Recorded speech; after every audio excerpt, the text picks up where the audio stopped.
ఆగో.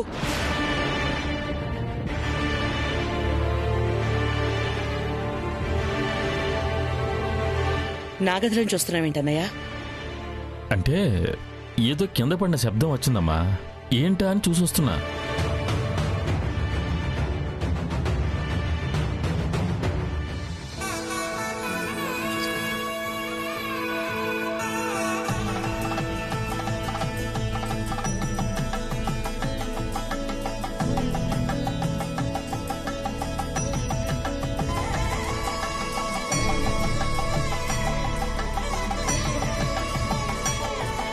అమ్మ రాధిక, ప్రియ అత్తగారింట్లో అంతా బాగానే ఉందా?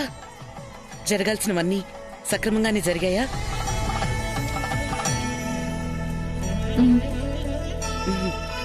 నీ చేతి వంటకు అలవాటు పడి కైలాష్ నిన్నంతా సరిగ్గా తినను కూడా తినలేదు.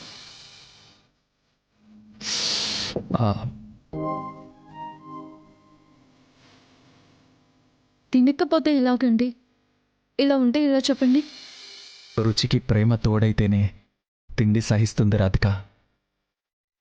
సరే, నేను ఇప్పుడే వెళ్ళి వంట చేస్తాను. మీరు ఆఫీస్లో ఏదో అర్జెంట్ పని ఉంది అన్నారు కదా, అది పూర్తి చేసుకొని వెంటనే వచ్చేయండి. సరే రాధిక. అమ్మా, నీకు 3 lakhs ఇచ్చాను కదా, ఆఫీస్కి వెళ్ళాక మేనేజర్ని పంపి డీడీ కట్టిస్తాను. అలాగే నాన్న, బీరువాలో పెట్టాను, నువ్వు వెళ్ళి తీసుకుంటావా? ఓకే. కీస్ ఎక్కడున్నాయమ్మా? అక్కడ సోఫా మీద పెట్టాను నాన్న, వెళ్ళి తీసుకో.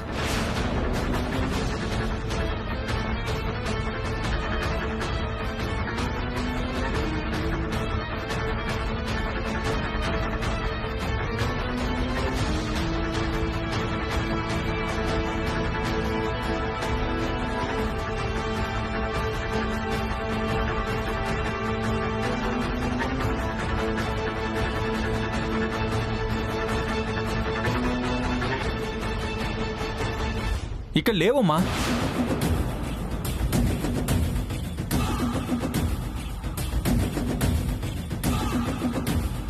లేవా? ఎక్కడ పెట్టాను? బీరువా తాళాలు నా చేతిలో ఉన్నాయని తెలిస్తే నన్ను చంపి పాతి పెడుతుంది నా చెల్లెలు. ఒకసారి గుర్తు చేసుకోండి అత్తయ్య. నేను సోఫాలోనే పెట్టానమ్మా. చెల్లమ్మా, నేను వెతుకుతాను.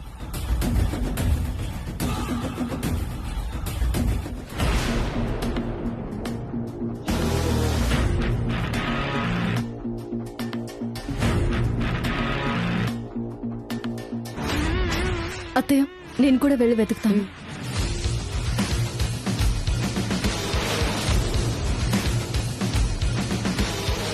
అత్తయ్య గారు అక్కడెక్కడ కనిపించలేదు. చెల్లమ్మా, దొరికాయి. ఓకే. ఈ సోఫా దగ్గర ఉండడం ఏంటి?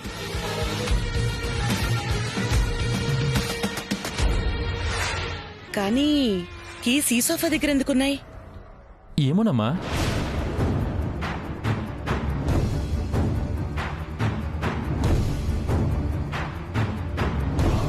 నాన్న కైలాష్, కీస్ తీసుకో. సరేమ్మా.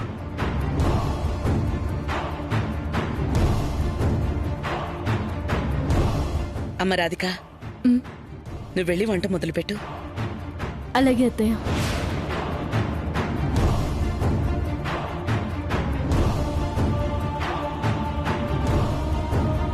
బాబాయ్.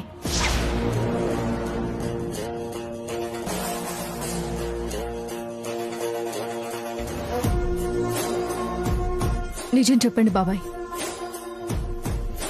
ఏదో ప్లాన్ వేసే మీరు బీరువా తాళాలు తీశారు కదా? లేదమ్మా, ఇక్కడే ఉన్నాయి. ఆ రోజు ఏదో వదిలేశాను. ఈసారి తేడా వస్తే మాత్రం అస్సలు సహించను.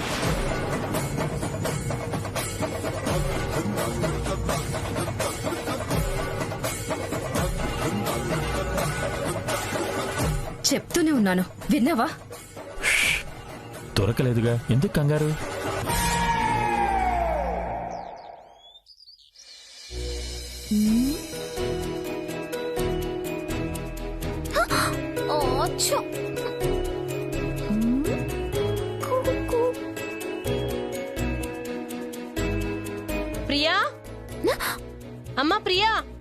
అత్తయ్య ఒకసారి రామ్మా. ఆ, ఆ, అలాగే అత్తయ్య.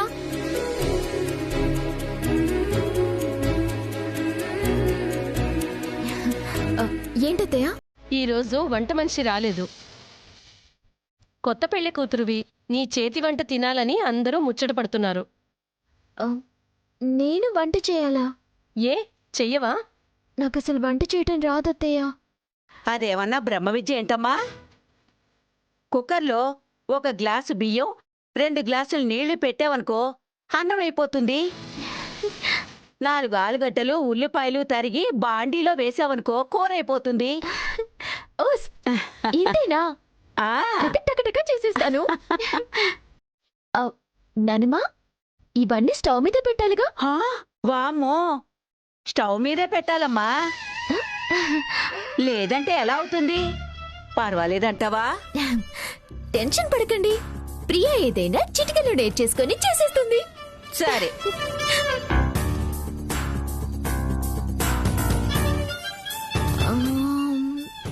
ఆ.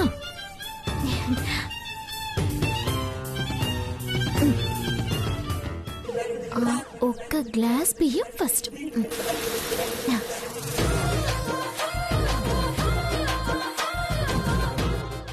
1 గ్లాసు బియ్యం.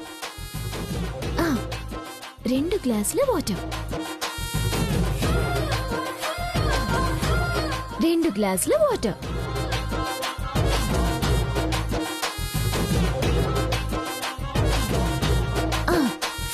అమ్మయ్యా, వేడి వేడి రైస్ రెడీ అవుతుంది. ఇప్పుడు 4 ఆలుగడ్డలు 2 ఉల్లిపాయలు తరిగి బాండీలో వేసేస్తే కూర అయిపోతుంది. కూర. ఆ, ఆ.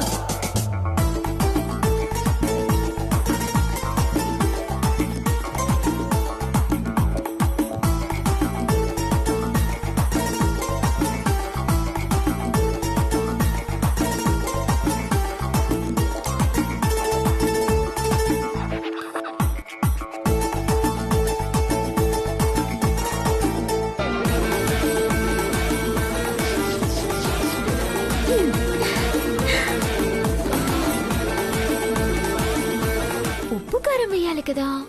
ఆ,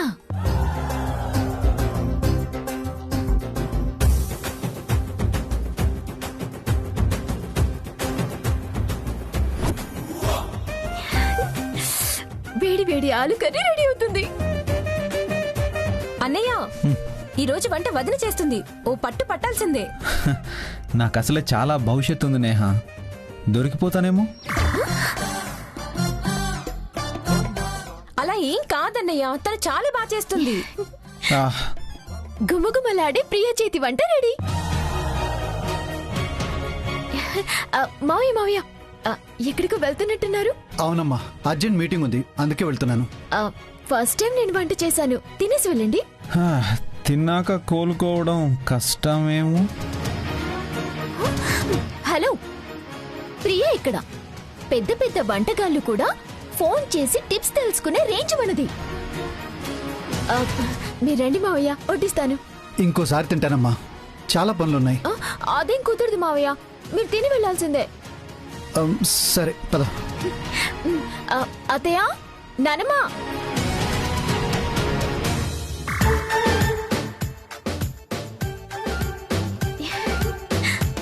వేడి వేడి వంట రెడీ. ఆ, జాగ్రత్త జాగ్రత్త.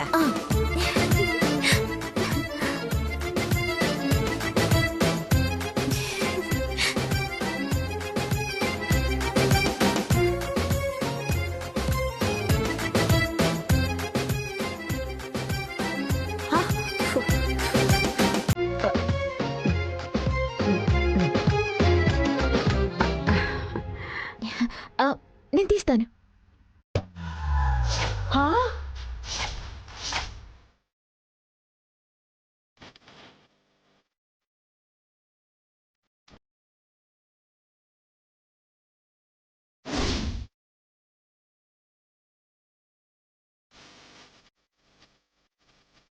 ఇదేంటి ప్రియా, బియ్యంలో నీళ్లు కలపకుండా సపరేట్ గ్లాస్ పెట్టావేంటి?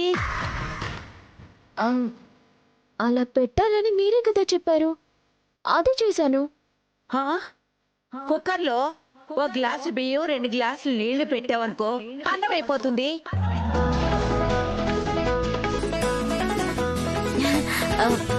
కూర కూడా మీరు చెప్పినట్టే చేశాను.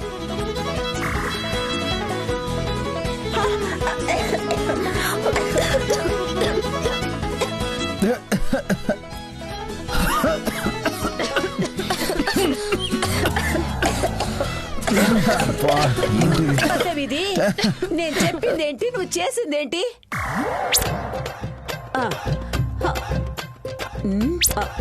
దీన్ని ముక్కలు కట్ చేసి కూర చేయమన్నాను.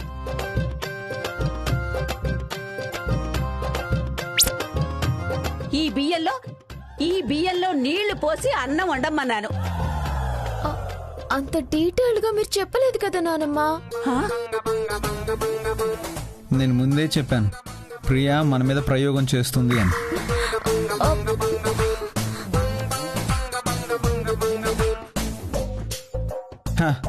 బాగా ఆకలేస్తుంది, బయట నుంచి ఆర్డర్ చేస్తాను. బయటి ఫుడ్ నేను ఎక్కువ తినను.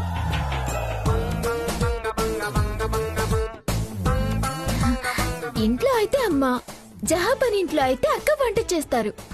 ఏం చెక్క తినేసేదాన్ని. మరిప్పుడు ఎలా? వంట మనిషి కూడా లేదు. మీరు చేయండి అత్తయ్య. లేదంటే కొత్త పెళ్లి కూతురు పస్తుండాల్సి వస్తుంది. మీ ఇష్టం.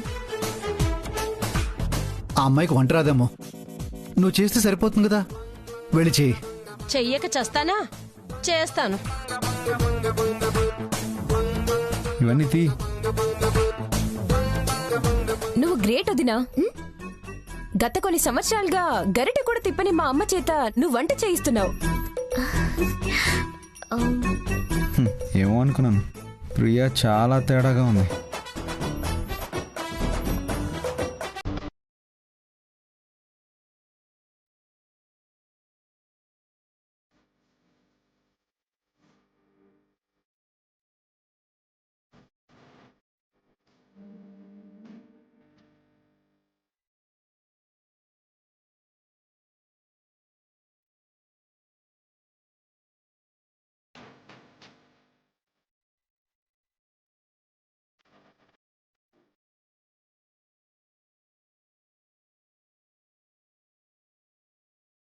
భోజనం ఎక్కడికి తీసుకొచ్చావేంటి రాధిక? పావుగంటలో వర్క్ ఫినిష్ చేసుకుని నేనే వచ్చావనిగా.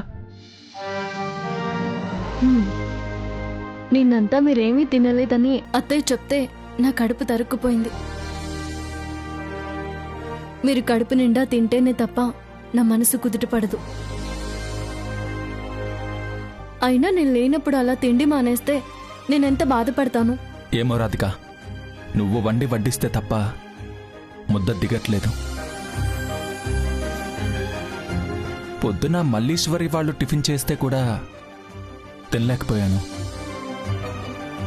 ఇది నువ్వు నా మీద చూపించే ప్రేమో, నీ చేతి మహిమో తెలీదు, కానీ ఆ పద్ధతికి అలవాటు పడ్డాను. ఎందుకండి నేనంటే మీకు అంత ఇష్టం?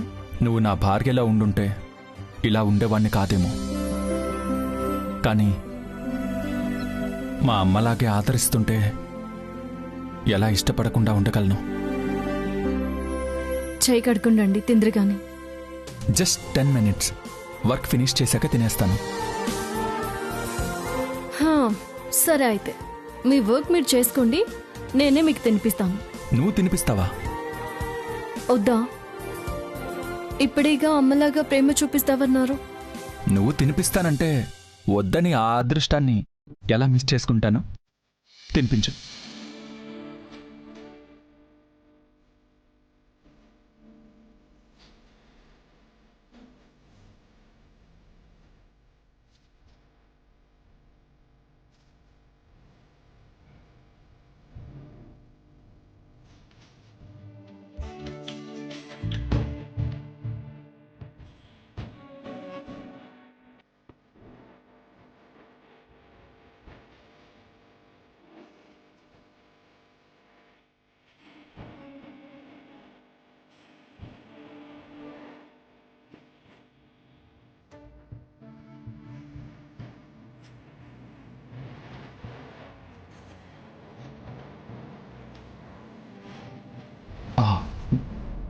వాటర్.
సరదాగా కూర్చొని కబుర్లు చెప్పుకుంటూ అనుబంధాలతో దగ్గరగా ఉండాల్సిన నలుగురు ఫోన్తో స్నేహం పెంచుకొని సంబంధాలు దూరం చేసుకుంటున్నారు.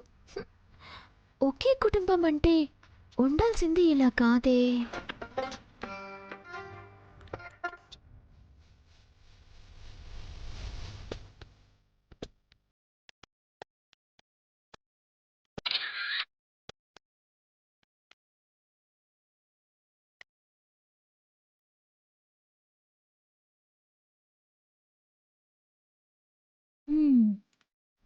వీళ్ళని కలిపి ఒక్కటి చేయకపోతే ఫోన్ పిచ్చి కలుపు మొక్కలా పెరిగి సంతోషాల పంటని నాశనం చేస్తుంది. సొంత మనుషులే పరాయి వాళ్ళలా బతికి దరిద్రం పడుతుంది. దీన్ని సరిదిద్దాలి.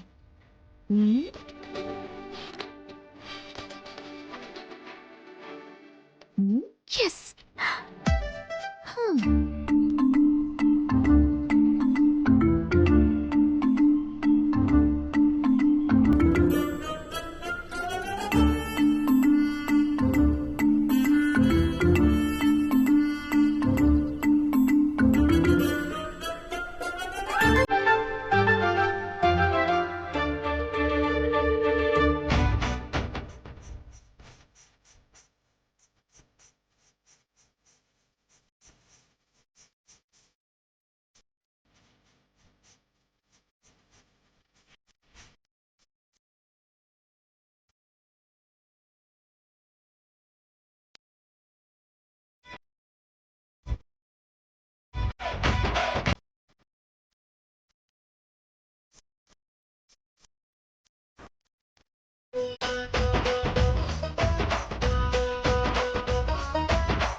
పక్కింట్లో పవర్ పోవటం లేదు. మన ఇంట్లోనే ఎందుకలా పోయేస్తుందో.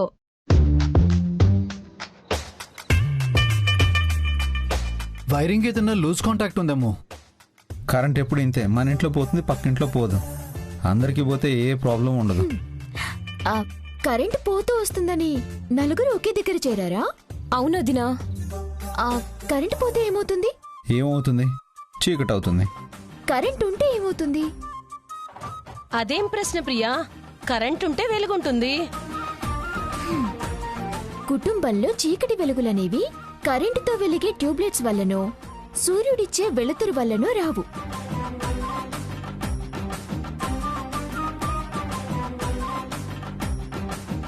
ఉన్న నలుగురు కలిసిమెలిసి ఉంటే వెలుగు, దూరంగా ఉంటే చీకటి వస్తాయి. మనలో సంతోషం అనే వెలుగుంటే ఈ చీకటి పెద్దగా ఇబ్బంది పెట్టదు.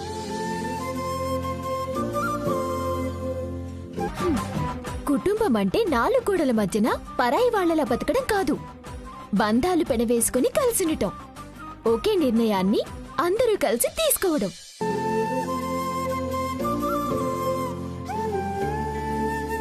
సరదాగా కలిసి కబుర్లు చెప్పుకోవడం, అందరూ కలిసి అల్లరితో సందడి చేయటం, స్నేహితుల్లా మెలగటం.